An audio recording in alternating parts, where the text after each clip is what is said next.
Vous êtes-vous déjà demandé s'il était possible que le divin croise votre chemin au moment où vous vous y attendez le moins? Avez-vous déjà remis en question votre propre santé mentale après avoir vécu quelque chose qui défie toute logique? Aujourd'hui, je vais vous raconter l'histoire d'Henri Dubois, un chauffeur routier qui, à 45 ans, considérait Dieu comme une invention humaine pour combattre la peur de la mort. Un soir de décembre 2019, sur la route entre Lyon et Marseille, il a proposé un trajet qui allait changer à jamais sa compréhension de l'existence. Si vous avez déjà perdu la foi, vous êtes-vous demandé s'il existait quelque chose au-delà de ce que nous pouvons voir et toucher, ou avez simplement cherché des réponses aux mystères de la vie? Cette histoire vous fera réfléchir profondément. Laissez un like si vous avez déjà vécu des moments où la vie vous a fait remettre en question tout ce en quoi vous croyez, et dites-moi dans les commentaires, êtes-vous plus sceptique ou croyez-vous qu'il existe des forces au-delà de notre compréhension? Je m'appelle Henri Dubois. J'ai 47 ans et je conduis des camions sur les routes françaises depuis plus de 20 ans. Je transporte de tout, des vins de Bordeaux aux pièces détachées automobiles vers l'Allemagne. Je connais chaque kilomètre de la 6, de la 7 et de la 4. Chaque station-service, chaque aire de repos, chaque radar. Pour moi, ces routes n'étaient que de l'asphalte, des panneaux et des péages. Rien de plus. Il n'en a pas toujours été ainsi. J'ai grandi à Dijon, dans une famille catholique pratiquante où la foi n'était pas remise en question, mais vivait naturellement. Ma mère, Marie, nous emmenait à la messe tous les dimanches à l'église Saint-Michel. Mon père, Jean, ouvrier chez Peugeot, n'a jamais remis en question les enseignements de l'église. Nous étions une famille simple, mais unie par une foi commune en quelque chose de plus grand que nous. Je croyais en tout avec l'intensité que seul un enfant peut manifester. Aux anges gardiens, aux miracles, à la protection divine. Je récitais de longues prières avant de me coucher et portais autour du cou une médaille de Saint Christophe, le saint patron des voyageurs qui, ironiquement, allait devenir ma profession. À 12 ans, je suis devenu enfant de chœur dans ma paroisse. Je me levais tôt chaque dimanche pour aider le père Moreau à la messe du matin. J'apprenais des passages de la Bible par cœur, participais à des groupes de jeunes et rêvais même de devenir prêtre. La foi était au cœur de mon identité, le prisme à travers lequel je voyais le monde. C'est lors d'une fête de São João que j'ai rencontré Chloé Rousseau. Elle avait 19 ans, j'en avais 21. J'étais infirmière à l'hôpital de Dijon. Nous partagions la même foi simple et profonde, le même rêve de fonder une famille chrétienne fondée sur des valeurs traditionnelles. Nous nous sommes mariés il y a 2 ans, lors d'une cérémonie digne d'un conte de fées catholique. L'église Saint-Michel était décorée de fleurs blanches, le père Moreau célébrait avec une affection particulière, et toute la communauté était présente. Nous avons juré que notre union serait indissoluble et que nous élèverions nos enfants dans la foi catholique. Quand Chloé est tombée enceinte à 25 ans, et ce fut le moment le plus heureux de notre vie. Nous prions ensemble tous les soirs, main dans la main, pour demander la protection divine à notre bébé. Nous avons choisi le prénom Sophie à 3 mois Sainte Sophie, la sagesse divine car nous souhaitions que notre fille grandisse en sagesse spirituelle. Sophie est née un matin ensoleillé de mars 1995, après une naissance sans complications que nous avons interprétée comme une bénédiction divine. Nous l'avons baptisée à 2 mois à Saint-Michel. Le père Moreau a dit qu'elle avait des yeux d'ange, des paroles qui se révéleraient incroyablement prophétiques. Les 8 premières années de Sophie furent magiques. C'était une enfant exceptionnellement intelligente et curieuse, toujours en train de poser des questions profondes. Elle adorait les animaux, dessinait constamment et inventait des histoires élaborées. Elle nous accompagnait à la messe du dimanche sans se plaindre, posant des questions intelligentes sur Dieu qui nous forçaient à approfondir notre propre foi. En septembre 2009, nous avons commencé à constater des changements inquiétants. Sophie était plus fatiguée, son appétit avait diminué et des cernes sous ses yeux contrastaient avec sa peau rosée. Chloé, forte de son expérience d'infirmière, fut la première à soupçonner quelque chose de grave. Elle constata un gonflement des ganglions lymphatiques, Sophie avait perdu 2 kilos en 1 mois. Nous allons faire des examens, a déclaré le docteur Martin, le pédiatre qui suivait Sophie depuis sa naissance. Ce n'est probablement rien de grave, mais il vaut mieux se renseigner. Ces paroles étaient rassurantes, mais Chloé je sentais déjà une oppression croissante dans notre poitrine. Les échantillons ont été prélevés un matin d'octobre.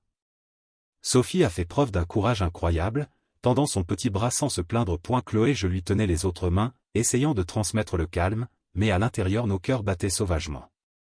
Mais la vie nous a cruellement appris que les prières ne sont pas toujours exaucées comme on l'espère. Les examens ont révélé une leucémie aiguë lymphoblastique.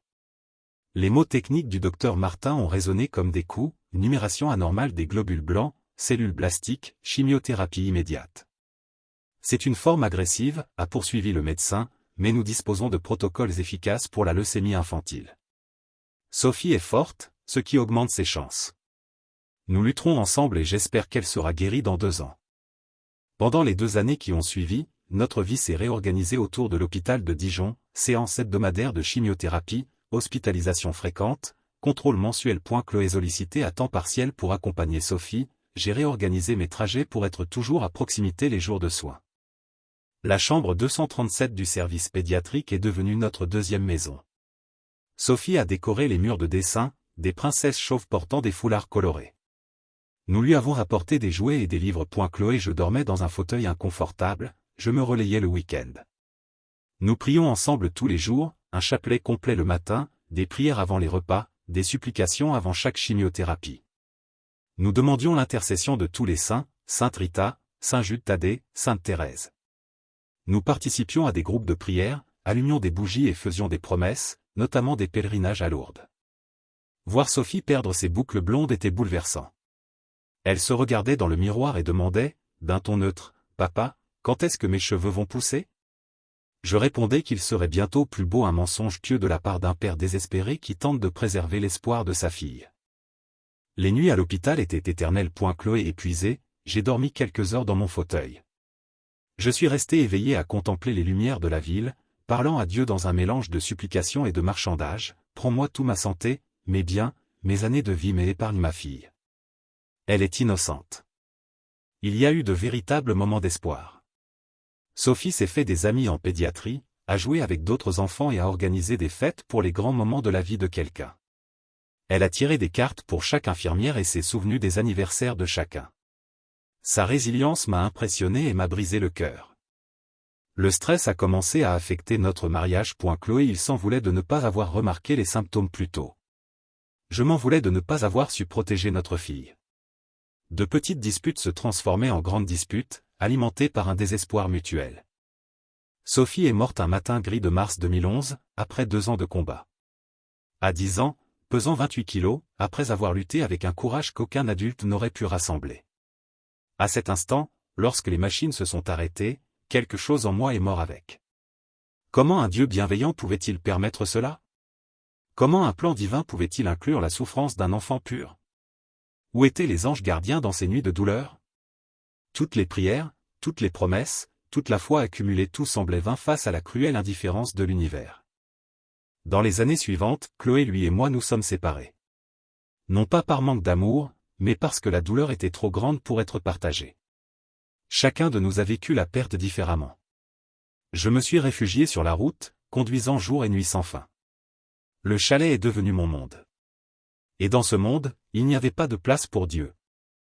Être chauffeur routier en France n'a rien de romantique. La réglementation est strictement appliquée, 9 heures de conduite maximum par jour, une pause obligatoire de 45 minutes toutes les 4,5 heures et un repos hebdomadaire de 45 heures. Le tachygraphe numérique enregistre chaque mouvement, un véritable Big Brother électronique permanent.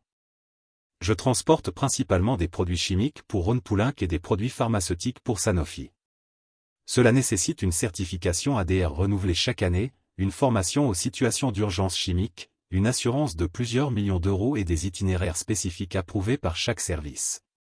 Ma routine était mathématiquement précise, se réveiller à 5 heures du matin, vérifier la pression des 18 pneus, vérifier l'AdBlue pour le système SCR, vérifier les documents CMR, vérifier les attaches en suivant des protocoles spécifiques pour chaque produit. Pour moi, tout avait une explication scientifique vérifiable. Les camions fonctionnent grâce à une combustion contrôlée électroniquement, et non à des miracles. Les routes ont été conçues par des ingénieurs suivant des calculs précis, et non par une intervention divine. Mon moteur Euro 6 produit 460 chevaux grâce à une combustion diesel optimisée, et non à une protection angélique. Quand d'autres parlaient de « protection d'en haut », j'ai ri intérieurement. Les accidents sont dus à des facteurs mesurables, la fatigue, 30%, les conditions météorologiques, 20%, les pannes mécaniques, 15%, l'imprudence, 35%. Il n'existe pas d'ange gardien pour les chauffeurs routiers. Il y a l'expérience, la prudence et l'entretien préventif. À l'ère de repos de Maison Blanche, les routiers catholiques se réunissaient le lundi pour prier. Henri, viens prier avec nous. Dieu protège ceux qui ont la foi. J'ai poliment décliné, mais je me suis apitoyé sur mon sort. Comment des adultes rationnels pouvaient-ils croire aux contes de fées? Les croix blanches dans les marges commémoratives d'accidents mortels étaient pour moi des rappels statistiques de la physique appliquée. Chacune représentait une erreur humaine spécifique, une faille technique identifiable. Non pas victime de la volonté divine, mais conséquence de lois scientifiques, énergie cinétique, force centrifuge, frottement, inertie. La nuit du 15 décembre 2019 a commencé comme toutes les autres depuis 10 ans. Je transportais des médicaments Sanofi de Lyon à Marseille. La précieuse cargaison, 847 000 € de médicaments oncologiques des anticancéreux, ironiquement. J'ai chargé à 14h30 au centre de Gerland. Documentation parfaite, 847 cartons, 18,5 tonnes, température contrôlée 2 à 8 degrés Celsius. GPS actif, assurance de 2 millions. Météo France avait émis une alerte jaune aux orages en Provence-Alpes-Côte d'Azur. Rien d'anormal pour décembre. Vers 22h30, près de la sortie orange, j'ai ressenti quelque chose de différent. Ce n'était pas l'équipement, le tachygraphe fonctionnait, le système de refroidissement était stable, le moteur tournait normalement. C'était une sensation étrange, comme si la densité de l'air dans l'habitacle avait subtilement changé. C'est alors que je l'ai vue. Une jeune femme, seule au bord de l'autoroute A7, près du kilomètre 124. Elle portait un manteau sombre à capuche et semblait attendre les secours. Il y avait quelque chose dans sa posture, une étrange sérénité pour quelqu'un seul sur une route dangereuse, la nuit, au milieu d'un orage imminent. Ma première pensée fut pragmatique, s'arrêter sur l'autoroute est une infraction grave, une amende de 135 €. Mais quelque chose me frappa. Ce n'était ni le désespoir ni la peur, mais une étrange sérénité. Elle ne fit aucun geste désespéré. Elle était simplement là, comme si elle m'attendait. J'ai ralenti progressivement, frein moteur d'abord, frein de service ensuite pour éviter de déstabiliser le chargement. Je me suis arrêté 50 mètres plus loin, j'ai allumé mes feux de détresse et j'ai installé un triangle. J'ai marché vers elle malgré un vent de 70 à 80 km/h, mais curieusement, je n'avais pas froid avec ces 2 degrés Celsius. Bonsoir, madame. Vous avez besoin d'aide? Elle leva le visage. Je n'oublierai jamais ces yeux d'un bleu profond qui semblaient contenir toute la sérénité de l'univers. Il n'y avait ni anxiété, ni peur, ni désespoir. Juste un calme absolu, contrastant fortement avec la situation précaire. Bonsoir, Henri, répondit-elle, sa voix étrangement musicale, comme si chaque mot était chanté sur des tons jamais entendus auparavant. Elle connaissait mon nom. C'était déjà étrange, ma carte d'identité était dans le taxi, invisible depuis la route. J'ai proposé de me raccompagner, par pure humanité. Où vas-tu? Où vas-tu, Henri? J'ai senti un frisson me parcourir l'échine, mais je l'ai invitée à entrer. Elle a accepté d'un geste fluide, comme si elle connaissait parfaitement l'habitacle de la Volvo. Elle s'est installée comme si elle y était déjà allée. L'intérieur est immédiatement devenu plus lumineux, même si je n'avais modifié aucun réglage. Je vais à Marseille, madame. Je transporte des produits pharmaceutiques. Je peux vous déposer dans n'importe quelle ville. J'essayais de garder un ton professionnel, mais ma voix trahissait une nervosité inexplicable. Pendant les premiers kilomètres, j'ai essayé de bavarder mon mécanisme de défense. Tu es du coin. Tu as de la famille qui t'attend. Ces réponses étaient énigmatiques, comme s'il s'agissait de questions que je n'avais pas posées. Toute la famille m'attend, Henri. Et je ne suis jamais en retard. J'ai essayé d'allumer la radio pour rompre le silence. France Inter, RTL, Europe 1, tout était saturé de parasites. Je n'entendais que des fragments de musique classique sur une fréquence inconnue. De la musique sacrée, des chœurs angéliques, comme venus de très loin. « As-tu des enfants, Henri ?» demanda-t-elle, interrompant mes pensées sur l'interférence. Mon cœur s'emballa. Une question innocente que n'importe qui aurait posée, mais le ton, le timing, tout semblait chargé d'intention. Si, répondis-je sèchement, espérant qu'elle changerait de sujet, comme le font les gens polis lorsqu'ils sentent une blessure ouverte. Sophie, dit-elle simplement, comme une suite naturelle. Je me suis arrêté brusquement sur le bas-côté d'urgence. La charge a basculé, j'ai entendu les sangles se tendre. Mon cœur a atteint 120 BPM, des vagues de chaleur et de froid ont parcouru mon corps. De l'adrénaline à l'état pur. Comment connais-tu ce nom? Sa voix devint plus aiguë, trahissant la panique qu'elle essayait de contrôler. Elle se retourna complètement. Elle retira lentement sa capuche, révélant des cheveux bruns qui semblaient posséder leur propre lumière, comme des fibres optiques diffusant une douce lueur. « Tu ne me reconnais pas ?» demanda-t-il doucement. « Non, madame. »« Dois-je le faire ?» Elle souriait comme une mère sourit à son enfant lorsqu'il lui pose une question naïve. Un sourire empreint d'une patience infinie, d'une profonde compréhension et d'un amour inconditionnel. Elle s'est immédiatement souvenue de ma mère, enfant, lorsqu'elle s'interrogeait sur Dieu. « Je m'appelle Maria, Henri. La mère qui accueille tous les enfants. Et je suis venue parce que vous devez savoir que Sophie va bien. » Mon sang s'est glacé. Ma circulation sanguine s'est arrêtée. Personne dans le quartier ne connaissait l'histoire de ma fille. 22h50, n'importe quel soir, une route déserte, une parfaite inconnue qui parlait comme si elle connaissait ma vie privée. « Tu es fou. C'est impossible. Ce n'est pas réel. » Il a tendu la main et m'a touché le bras. J'ai ressenti un courant électrique indolore, réconfortant, comme si chaque cellule était touchée par une énergie curative. Mon rythme cardiaque s'est instantanément normalisé. « Henri, te souviens-tu de la dernière fois que Sophie a ri ?» La voix devint encore plus mélodieuse. C'était 3 jours avant son départ. Tu regardais « Le Roi Lion » à la télé de l'hôpital. Elle a ri quand Timon et Pumba ont chanté « Hakuna Matata ». Tu as pleuré parce que tu ne l'avais pas entendu rire depuis des semaines. Un flashback m'a frappé comme un éclair. Chambre 237, 18 mars 2011, 21h30. Chloé, je dormais dans le fauteuil, épuisé après 16 heures d'hospitalisation. Les infirmières tamisaient les lumières du couloir. Sophie, 32 kilos au lieu de 38 habituellement, parvenait à ricaner comme enfant, et je faisais des grimaces. La vérité. Chaque mot est vrai. Chloé, je dormais, le film était diffusé sur Disney, et Sophie a ri à ce moment précis. J'ai pleuré parce que je ne l'avais pas entendu rire depuis 3 semaines. Je n'en ai jamais parlé à personne. Même parce que Chloé, je savais à quel point ce moment m'avait affecté. Comment le sais-tu? Qui te l'a dit? Parce que j'étais là, Henri. J'y étais toujours. Dans la chambre 237, assise sur la chaise dont tu n'avais jamais remarqué qu'elle était occupée. Dans tes prières désespérées à 3 heures du matin dans le couloir. La nuit, tu maudissais le ciel sur le parking, pensant que personne ne t'entendait. Elle savait pour la chambre 237. Elle savait pour les prières de l'aube, que je faisais en secret pour ne pas me réveiller. Chloé. Je connaissais ces nuits dans le parking où je sortais pour fumer, une habitude que j'avais reprise pendant le traitement, et crier sur Dieu au milieu des voitures vides. Tu ne comprends pas. J'ai prié comme jamais auparavant. J'ai tout promis ma vie entière à l'Église, pour aider d'autres familles, pour être la meilleure chrétienne possible. Et Dieu n'a pas répondu. Il a laissé ma petite fille mourir. Henri, Dieu n'a pas laissé mourir Sophie. C'est la leucémie qui a laissé mourir Sophie. Dieu lui a permis de rentrer à la maison quand la souffrance est devenue plus grande que la vie. Et quand elle est arrivée, je l'attendais.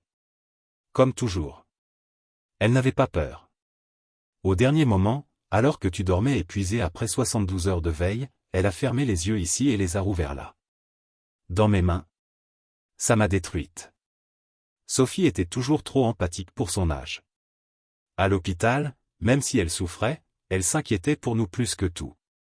Elle demandait si papa mangeait, si maman dormait, si on ne dépensait pas trop en médicaments. Elle m'a demandé de te dire quelque chose. Les premières semaines après son arrivée, elle s'inquiétait pour toi. Elle m'a dit, « Maman Marie, mon papa est très triste. Il pense que c'est de sa faute si je suis tombée malade. Peux-tu me dire que ce n'est pas le cas? » C'est vrai. Je me suis blâmé. J'ai recherché de manière obsessionnelle les causes de la leucémie infantile, facteurs héréditaires, exposition aux produits chimiques, radiation, pesticides. J'ai analysé chaque décision, chaque lieu où nous vivions, chaque nourriture donnée à Sophie. Peut-être ma génétique. Peut-être quelque chose que j'avais ramené du travail dans mes vêtements. Elle veut que tu saches que ce n'était jamais ta faute. Qu'elle ne te reproche rien. Que tu as été le meilleur père possible. Et que tu dois aussi arrêter de te culpabiliser. Je jetai un coup d'œil au tableau de bord. Nous étions immobiles depuis 25 minutes. D'habitude préoccupés par les délais, les réglementations, le fret réfrigéré, les horaires. Mais rien de tout cela n'avait d'importance à cet instant. Mon monde se réduisait à cette cabine, et toute conversation était impossible. Est-elle heureuse, demandai-je, comme un enfant perdu en quête de réconfort. Elle est complète, Henri. Plus de douleur, plus de limites, plus de peur. Plus d'effets secondaires de chimiothérapie, plus de nausées, plus de faiblesse. Elle joue avec d'autres enfants nés comme elle, apprenant des choses merveilleuses sur l'univers. Et oui, elle rit. Ce petit rire que tu aimais t'en résonne désormais pour l'éternité. Mais si tu es vraiment celui que tu prétends être, pourquoi maintenant? Pourquoi cela a-t-il pris 10 ans? Parce que jusqu'à présent, tu n'étais pas prêt à écouter, mon fils. Ta douleur était trop grande, ta colère trop intense. Parfois, il faut plonger au fond des choses pour comprendre la valeur de la lumière. Tu as dû traverser ces 10 années pour être prêt à cette conversation. À cet instant, la pluie s'est transformée en une averse torrentielle en quelques secondes. Le vent secouait le camion, soufflant à 100 km/h ou plus. Même les essuie-glaces, réglés à pleine vitesse, peinaient à dévier le torrent d'eau. Henri, tu vas bientôt devoir faire un choix. Juste devant, il y a un accident. 3 voitures sont entrées en collision. Une famille est coincée, un père, une mère et 2 enfants. Un garçon de 6 ans et une fille de 8 ans. Une étrange coïncidence qui n'en était pas une. Sophie avait 8 ans lorsqu'elle est morte. La jeune fille en prison aurait eu le même âge. Son cœur s'emballa de nouveau. Comment le sais-tu? Je n'entends aucune sirène, il n'y a pas d'alerte sur la radio CB. J'ai vérifié le canal 19, le canal principal des camionneurs. Gros parasite. Canal d'urgence 9. Silence total. Même les autorités routières n'ont signalé aucun incident. La route est dangereuse à cause de la tempête, mais tu pourras t'arrêter à temps.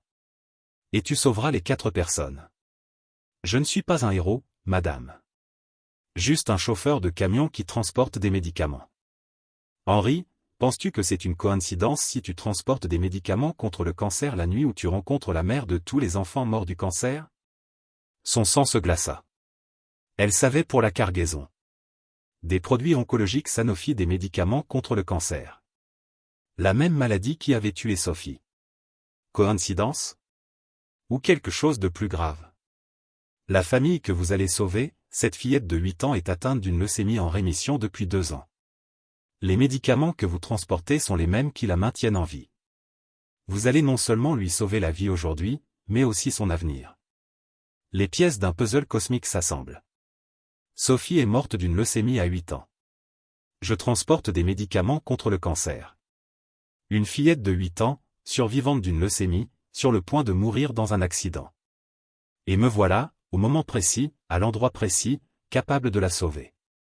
Cela ne peut pas être une simple coïncidence. Le hasard n'existe pas, Henri. Seul l'amour opère par des canaux que notre raison ne peut comprendre. Sophie t'a demandé d'être ici aujourd'hui. Elle ne peut plus être sauvée, mais elle peut sauver un autre enfant grâce à toi. 2 kilomètres plus loin, des gyrophares rouges apparurent à travers le rideau de pluie. Exactement comme Maria l'avait prédit, mais pire que ce que j'imaginais. Une Peugeot 308 argentée percuta une glissière de sécurité centrale en aquaplanant, l'avant détruit mais l'habitacle intact. Le conducteur, un homme d'une 50aine d'années, se trouvait à l'extérieur, apparemment indemne mais sous le choc, essayant de téléphoner sans réseau. Une Citroën C4 verte avait tenté une embardée et s'était complètement retournée. À 30 mètres de la route principale. À travers les vitres fendues, une femme âgée, consciente mais retenue par sa ceinture de sécurité, était pendue la tête en bas. Elle gesticulait désespérément. 3e véhicule le plus préoccupant, Renault Scénic bleu, immatriculé au 84, Vaucluse, probablement Avignon. L'avant a percuté la glissière de sécurité droite. Une épaisse fumée s'échappait du capot et des flancs surchauffe importante, fuite de liquide, début d'incendie. Je me suis arrêté à 100 mètres, j'ai allumé mes feux de détresse. J'ai enfilé un gilet réfléchissant de classe 3, obligatoire sur l'autoroute, pris une trousse de premier secours, un extincteur de 6 kg et 2 lampes torchées puissantes. J'ai placé des triangles réfléchissants à 50 et 100 mètres. Sous une pluie torrentielle, la visibilité était nulle et la signalisation était essentielle pour éviter un carambolage. J'ai essayé d'appeler le 15, le 18, pompiers, le 112, urgence européenne. Pas de signal. La tempête a détruit des antennes relais ou a créé des interférences. Radio CB Canal 9, Mayday, Mayday. Grave accident sur la 7, direction sud, kilomètre 126. 3 véhicules, dont beaucoup sont blessés. Que des parasites en réponse. À travers le pare-brise fissuré mais intact, j'ai vu la famille exactement comme Maria l'avait prédit, le père, 35 à 40 ans, inconscient au volant, le sang coulant d'une profonde coupure au front, respirant irrégulièrement une grave commotion cérébrale. La mère, 30 à 35 ans, consciente et hystérique sur le siège passager, tentait de réveiller son mari et de calmer les enfants. Sur la banquette arrière, un petit garçon blond de 6 ans, en pleurs mais apparemment indemne, et une petite fille brune de 8 ans du même âge que Sophie dont la pâleur m'a tout de suite marqué. Celle de la chimiothérapie. L'impact a endommagé le système électrique central. Les portes ne s'ouvraient ni de l'intérieur ni de l'extérieur, les serrures étaient bloquées en position fermée. Les vitres électriques ne fonctionnaient plus. Une véritable prison de métal et de verre, rapidement transformée en four. À l'aide. Au secours. Aidez-nous, cria la mère en français et en anglais, en frappant aux fenêtres avec ses poings. La fumée s'épaississait, pénétrant par les conduits de ventilation et les ouvertures créées par la déformation. 2 enfants toussaient. Le garçon paniquait, la fille, avec la maturité forcée que développent les enfants malades, tentait de le réconforter. J'ai essayé de forcer les portes. J'ai saisi la poignée extérieure côté conducteur et j'ai tiré de toutes mes forces. 23 ans de portage de lourdes charges m'avaient donné une force considérable. En vain. La structure déformée créait une étanchéité parfaite. Les portes se sont soudées par leur propre déformation. J'ai couru au camion vérifier le matériel nécessaire, clé de 19 et 22 mm, tournevis cruciforme et plat, et un marteau de 500 G. Rien qui puisse déformer les portes. Je suis revenu avec un marteau et j'ai essayé de briser la lunette arrière. En verre feuilleté, 2 couches de film plastique. Le marteau a créé des fissures en toile d'araignée, mais a maintenu la structure. La sécurité s'est transformée en piège. De petites flammes ont commencé à apparaître sous le capot déformé. Des fuites de liquides inflammables essence, huile de graissage, direction assistée combinée à une surchauffe ont créé un environnement propice à une explosion. Putain. Putain, hurlai-je de frustration, des jurons que je n'avais pas prononcés depuis des années. J'ai besoin d'un outil hydraulique. Les enfants me regardaient avec une terreur absolue. Une fillette de 8 ans avait exactement la même expression que Sophie à l'hôpital, lorsque les médecins arrivaient pour des interventions douloureuses. Désespoir absolu, confiance que les adultes la protégeraient, mais peur instinctive qu'ils ne le fassent pas. C'était elle. La survivante de la leucémie dont Maria avait parlé. J'ai vu un petit pansement sur son bras gauche, la marque d'une perfusion pour la chimiothérapie. Sa pâleur caractéristique, sa maigreur et ses cheveux clairsemés qui repoussaient après une perte totale.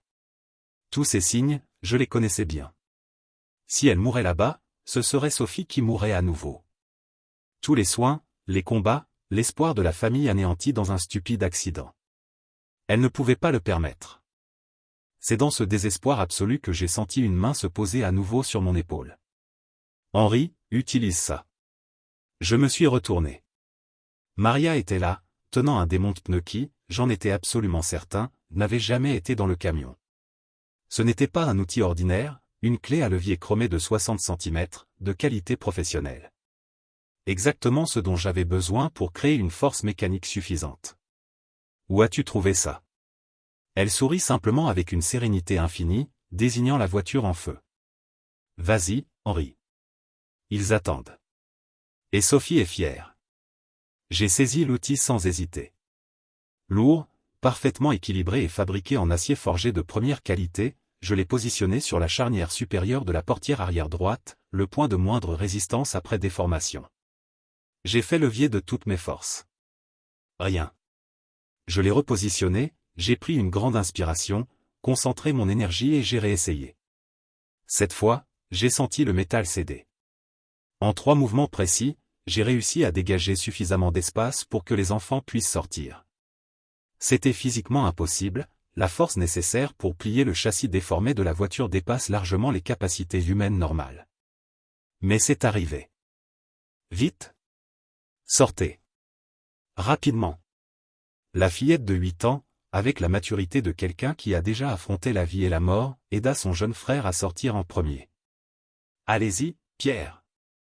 Papa va nous suivre. Elle le poussa par l'ouverture, puis se faufila dans l'étroit passage. La mère sortit peu après en rampant, criant de soulagement, « Merci, merci, mon Dieu, merci !» Elle serra les enfants dans ses bras avec une force désespérée, comme pour s'assurer qu'ils étaient réels. Le cas de mon père était plus complexe. Inconscient, pesant 80 kg, retenu par la ceinture, la jambe coincée entre des pédales déformées. Des flammes léchaient le pare-brise arrière, le temps pressait. « Je n'y arriverai pas seul », murmurai-je en essayant de soulever l'homme inconscient tout en libérant sa jambe coincée. Impossible de faire les deux simultanément. « Tu n'es pas seul, Henri », dit Maria en réapparaissant à mes côtés et en posant ses mains sur les miennes. « Tu ne l'as jamais été. » À cet instant, j'ai ressenti une force qui ne venait certainement pas de mes muscles. L'énergie a parcouru mes mains, mes bras, tout mon corps. J'ai réussi à plier le métal déformé comme du papier aluminium. J'ai libéré la jambe de l'homme, coupé sa ceinture avec un opinel et l'ai porté dehors. Exactement 5 secondes après avoir placé le père inconscient à une distance de sécurité, le réservoir de carburant a explosé dans une boule de feu orange qui a illuminé la tempête dans un rayon de 200 mètres. 10 minutes plus tard, 2 ambulances, des camions de pompiers et 2 véhicules de la gendarmerie nationale arrivaient. Les sirènes hurlaient dans la nuit, les lumières bleues et rouges transformant la pluie en une cascade de couleurs. Les ambulanciers ont procédé à un triage rapide. Père, contusion mineure, plaie superficielle au front, fracture simple de la cheville droite, rétablissement complet. Mère et garçon, choc psychologique, égratignure, rien de grave. Fille, état stable, indemne, mais son dossier médical a été vérifié en raison de sa pâleur. Elle est en rémission de leucémie, expliquait Amaeaos paramédicaux. Traitement terminé il y a 2 ans.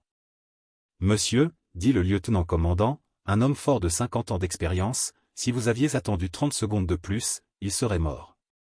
La voiture s'est transformée en bombe. C'était un miracle. Miracle. Le mot résonnait dans son esprit. Officiellement, techniquement, statistiquement parlant, c'était un miracle. Si vous regardez cette histoire et ressentez déjà ce frisson lorsque l'impossible se présente à vous, laissez un j'aime pour me montrer que vous me suivez dans cette incroyable aventure. Abonnez-vous à la chaîne pour nous aider à diffuser ce message. Et répondez-moi dans les commentaires, croyez-vous qu'il y a des moments dans la vie où nous sommes les instruments de quelque chose de plus grand que nous? Avez-vous déjà eu l'impression de ne pas être seul dans une situation impossible, même si vous étiez physiquement seul?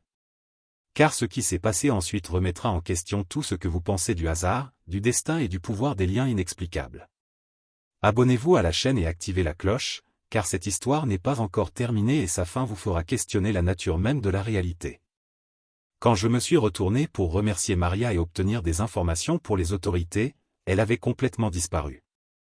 J'ai cherché parmi les véhicules d'urgence, les pompiers en action, les ambulanciers s'occupant des victimes. J'ai demandé à tous les secouristes s'ils avaient vu une femme en manteau sombre qui avait participé au sauvetage. « Monsieur, vous étiez seul quand nous sommes arrivés », répondait au capitão dos Bombeiros. Personne d'autre sur la scène. J'ai demandé à l'homme dans la Peugeot, « Avez-vous vu la femme qui m'a aidé ?» Il avait l'air perplexe, « Excusez-moi, monsieur, mais je n'ai vu que vous. Vous travailliez seul. » « C'est Nora do Citroën, une femme ?»« Non, monsieur, il n'y avait que vous. » Mais surpréhendante, appropria familia que salvei nautina memoria de Maria. « Monsieur, nous vous devons la vie. Mas nous avons seulement vu vous. Vous étiez seul. » Je suis retourné au camion, complètement désorienté. Le siège passager était vide, personne n'y était assis depuis plus d'1 heure. Mais il y avait quelque chose dans l'air, une odeur douce et reconnaissable entre toutes, du jasmin mêlé à quelque chose qui me rappelait mon enfance, la messe du dimanche, les genoux de ma mère pendant ma première communion. J'avais toujours le démonte-pneu dans la main. Je l'examinais attentivement à la lumière intérieure, chrome impeccable, sans aucun signe d'usure. La marque gravée, Je dors, un fabricant allemand d'outils professionnels de haute qualité, n'était pas la mienne. Elle n'était pas la mienne, mon kit était de la marque française Facom.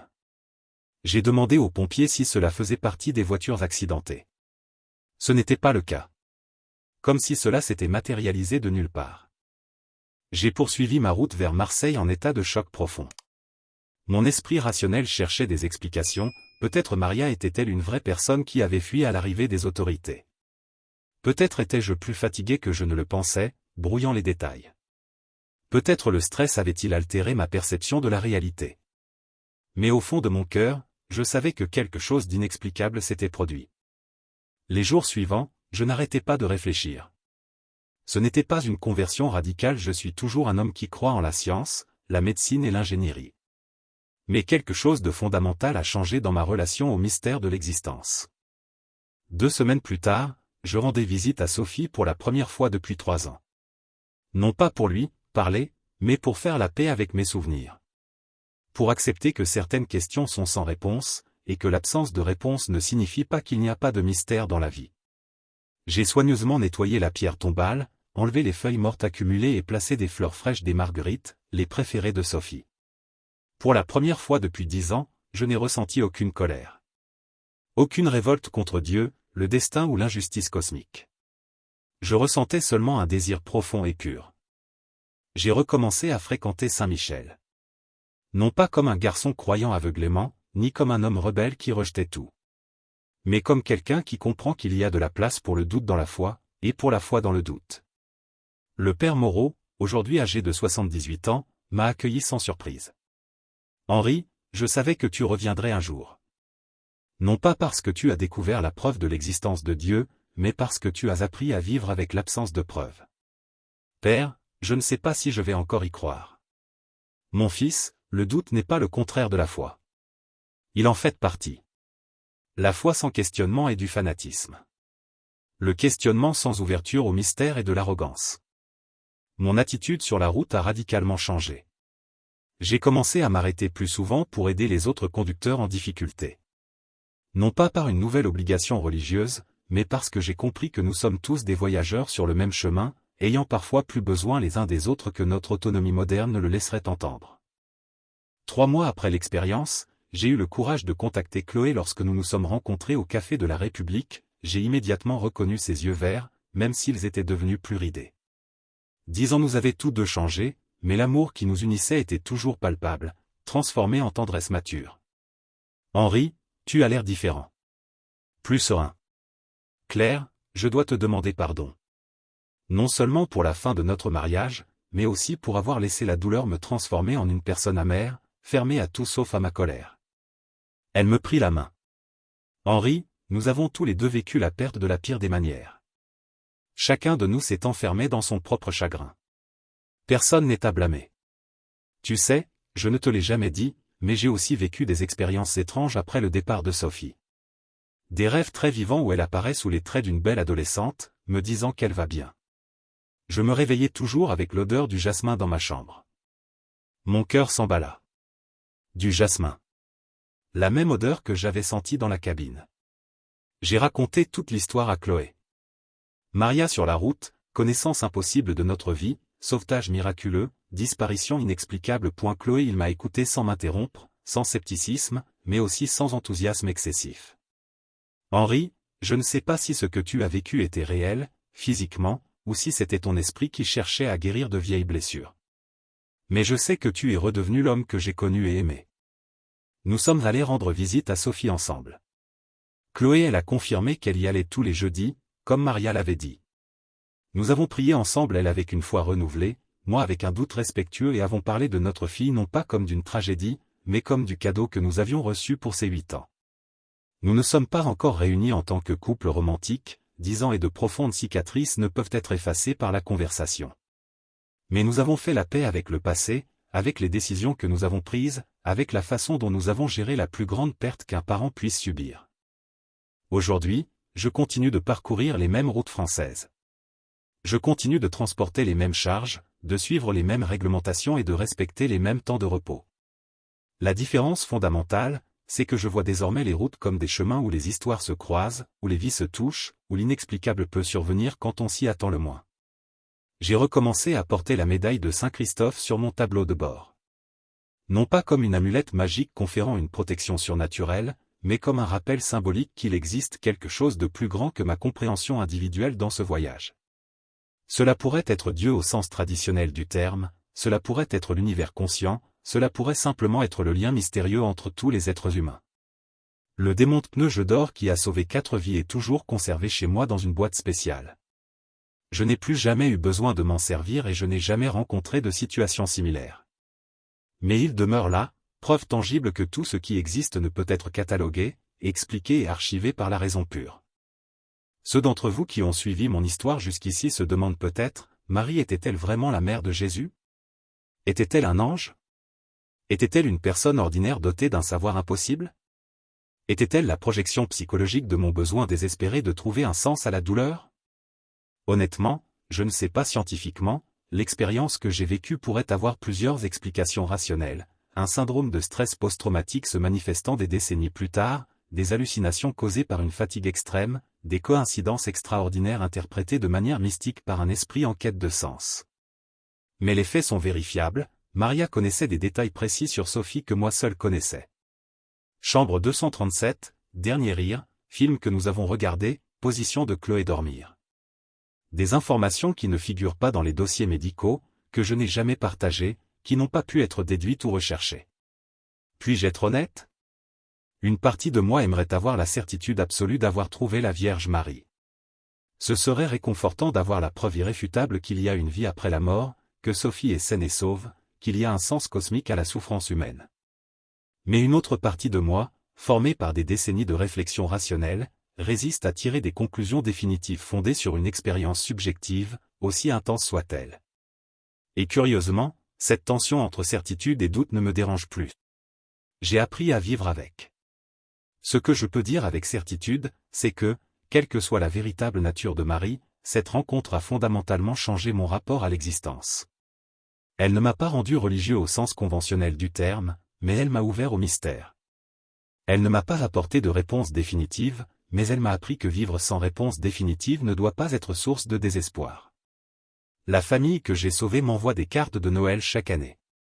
Marc et Camille ont grandi en bonne santé. Camille, aujourd'hui âgée de 13 ans, est en rémission complète, les médicaments que j'ai transportés cette nuit-là faisaient partie de son protocole d'entretien. Elle veut devenir médecin pour aider d'autres enfants. Si vous êtes arrivé jusqu'ici et que vous traversez un moment de profond doute existentiel, de remise en question du sens de la vie, de douleurs qui semblent n'avoir ni but ni fin, je veux que vous sachiez, je ne suis pas ici pour convertir qui que ce soit à une croyance spécifique, ni pour imposer mon interprétation des événements que j'ai vécus. Chacun doit trouver sa propre voie face aux grandes questions. Certains trouveront Dieu dans les religions traditionnelles. D'autres trouveront un sens dans la science, la philosophie, l'art et l'amour humain. D'autres encore vivront sereinement dans l'incertitude, comme j'ai appris à le faire. Ce que je peux partager, c'est qu'il est possible de trouver la paix même sans avoir toutes les réponses. Il est possible d'honorer la douleur sans être détruit par elle. Il est possible de s'interroger profondément sans perdre la capacité de s'émerveiller devant les mystères de l'existence. Aimez si cette histoire vous a touché. Partagez vos propres expériences. Avez-vous déjà vécu des moments qui ont remis en question votre compréhension de la nature de la réalité? Comment abordez-vous les grandes questions sans réponse définitive? Et soyez honnête dans vos commentaires. Si vous pensez que ce n'était que mon imagination, dites-le. Si vous pensez que c'était une expérience véritablement spirituelle, dites-le aussi. Si vous hésitez, c'est aussi une réponse valable. L'important est de maintenir un dialogue respectueux entre les différents points de vue. Abonnez-vous à la chaîne pour découvrir d'autres histoires comme celle-ci, des histoires de personnes ordinaires qui ont vécu des expériences extraordinaires et trouvé des moyens matures d'intégrer mystère et raison à leur vie. Il ne s'agit pas d'histoires de conversion spectaculaires ou de miracles opportuns, mais de véritables transformations intérieures. Et n'oubliez pas, nous sommes tous des voyageurs sur le chemin de l'existence. Parfois, nous avons besoin d'apporter un réconfort émotionnel à une personne perdue. Parfois, nous avons besoin de demander de l'aide lorsque nous ne pouvons plus le faire seuls. Mais une chose est sûre, nous ne sommes jamais vraiment seuls sur ce chemin. Quelle que soit votre croyance, votre doute, votre recherche, j'espère que vous trouverez sur vos propres chemins les rencontres dont vous avez besoin, les leçons que vous devez apprendre et la paix que nous recherchons tous. En attendant la prochaine histoire, et bon voyage à tous. Que vos routes soient sûres et que vous restiez toujours ouverts à l'imprévu.